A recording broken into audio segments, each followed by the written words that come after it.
बिहार में एक कथित प्रेम विवाह जानलेवा बन गया। अपनी बेटी और 2 बेटों की हत्या के बाद द्रौपदी देवी चाहती हैं कि लड़के को फांसी की सज़ा मिले। पुलिस का कहना है कि जिस लड़के ने द्रौपदी देवी की बेटी और 2 बेटों को गोली मारी उसका नाम आशीष चौधरी है और उम्र 25 साल है। पुलिस ने बताया कि लड़का दलित है। अंग्रेजी अखबार द हिंदू ने इस मामले पर विस्तार से एक रिपोर्ट छापी है। पुलिस का कहना है कि बिहार के लखीसराय जिले में छठ के दिन 25 साल के दलित युवक आशीष चौधरी ने अपनी कथित प्रेमिका और उसके 2 भाइयों की गोली मारकर हत्या कर दी। द हिंदू ने पुलिस के हवाले से लिखा है कि आशीष चौधरी ने छठ पूजा के आखिरी दिन सुबह अर्घ्य देकर आ रहे शशि झा के परिवार के लोगों पर 9 मिमी की पिस्तौल से गोली चला दी। चौधरी के दोनों हाथों में पिस्तौल थी। पुलिस ने बताया कि आशीष चौधरी शशि भूषण झा की बेटी से प्रेम करते थे और उससे शादी कर चुके थे। वो थोड़े दिनों तक पटना में रहे थे।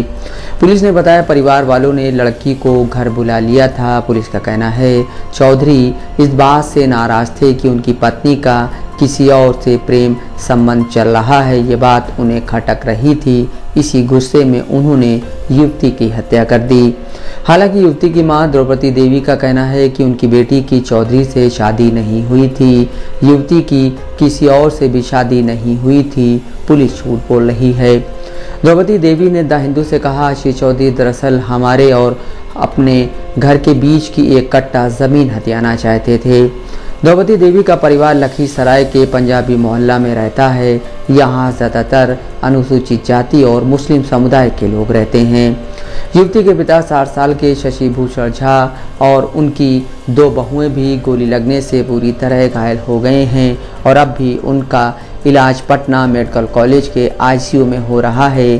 झा के दोनों बेटे राजनंदन झा और चंदन झा की गोली लगने से मौत हो गई। अभियुक्त आशीष चौधरी प्रॉपर्टी डीलर है। शशि भूषण झा और उनके परिवार की आय का स्रोत सिर्फ एक मकान है जिसके कई कमरों में किराएदार रहते हैं। चौधरी के पड़ोसी का कहना है कि शशि भूषण झा की बेटी और दलित युवक आशीष चौधरी के कथित प्रेम प्रसंग को लेकर ब्राह्मण समुदाय खुश नहीं था।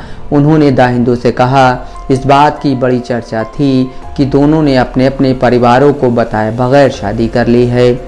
मुंगेर रेंज के डीआईजी संजय कुमार ने द हिंदू से कहा, दोनों ने 4 साल पहले पटना के एक मंदिर में शादी कर ली थी और वो नाला रोड में साथ रहते थे।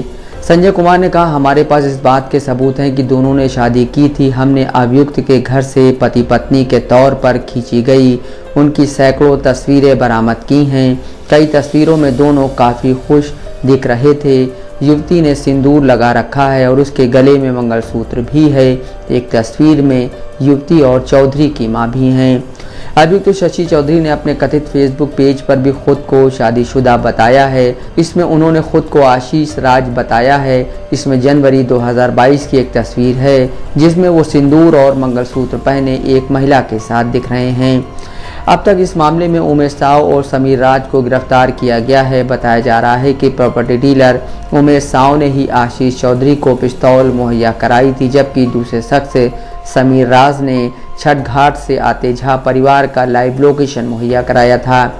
पुलिस ने हत्याकांड को अंजाम दिए जाने के एक दिन पहले चौधरी का 15 पेज का लिखा नोट भी बरामद किया है। इसमें उसने लिखा है कि इस घटना के लिए उसे ही जिम्मेदार माना जाए, उनके परिवार के किसी और सदस्य को इसके लिए दोषी न ठहराया जाए। चिट्ठी के पेज नंबर 4 में लिखा है कि झा का परिवार उन्हें घर बुला रहा था ताकि समाज के लोगों के सामने उनकी शादी की जा सके। युवती के पिता को लग रहा था कि उससे उनकी सामाजिक प्रतिष्ठा बहाल हो जाएगी। इस नोट के मुताबिक शशि झा चाह रहे थे कि जब तक उनके समाज के लोगों के बीच शादी नहीं हो जाती तब तक बच्चे ना पैदा करें, इससे उनकी प्रतिष्ठा को धक्का लगेगा। पुलिस के मुताबिक पेज नंबर 7 पर लिखा है कि एक दिन उन्हें एक अनजान मोबाइल नंबर से कुछ तस्वीरें मिली। ये तस्वीरें उनकी पत्नी की थी जिनमें वो किसी और पुरुष के साथ दिख रही थी।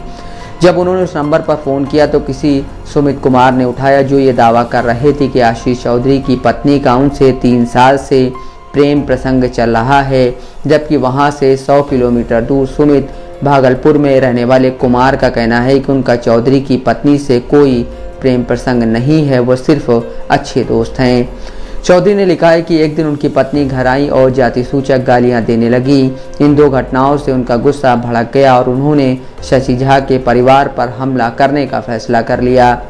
लखीसराय के हत्याकांड के बाद स्थानीय बीजेपी नेताओं ने थाने के बाहर धरना देकर चौधरी को गिरफ्तार करने की मांग की थी। इसके बाद चौधरी के खिलाफ FIR दर्ज की गई। बिहार विधानसभा में विपक्ष के नेता विजय कुमार सिन्हा ने लखीसराय जाकर युवती की मां द्रौपदी देवी से मुलाकात और फिर एक प्रेस कॉन्फ्रेंस भी की। उन्होंने कहा कि नीतीश कुमार की सरकार में बिहार में अपराधी खुलेआम घूम रहे हैं। बीजेपी विधायक शशि सिंह ने कहा कि चौधरी और युवती की निजी तस्वीरों को मीडिया को नहीं दिखाना चाहिए था। राष्ट्रीय महिला आयोग को इस मामले का संज्ञान लेना चाहिए था। Bureau report, Dastak live news.